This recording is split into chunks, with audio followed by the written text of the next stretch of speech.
स्वामी समर्थ. कशा आहात सगळेजण? मी कपडे वॉश करते. आणखी काम आवडलेलंच नाही. दसरा चालू आहे. कोणाकोणाचा दसरा झाला असेल, कोणाकोणाचा नसेल. आणखी झालं चालूच आहे. उपवास असतात, कोणाकोणाला उपवास असतात. नक्की कमेंटमध्ये सांगा. मला काही अगोदर ब्लॉगमध्ये माहितीच नव्हती. आता माहिती नाही का. तर ब्लॉग पण बनवलं नाही आहे. ह्याचं कारण असं आहे की म्हणजे आजारी होते, त्याच्यासाठी नाही बनवू शकते. पण नक्की छान छान ब्लॉग काढायला सुरुवात नक्की करणार आहे मी.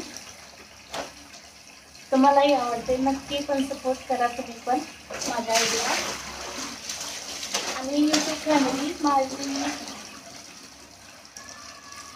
आयडी आहे इन्स्टाला पण, श्यामल कुंभारकर. तिथेही नक्की सपोर्ट करा. इन्स्टा फॅमिली नंतर खूप मला ती पण सपोर्ट करत आहे. तुम्ही नक्की करा यूट्यूबला आणि फेसबुकला पण नक्की सपोर्ट करा.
ओके गाईज, भेटू नंतर पुढच्या ब्लॉगमध्ये.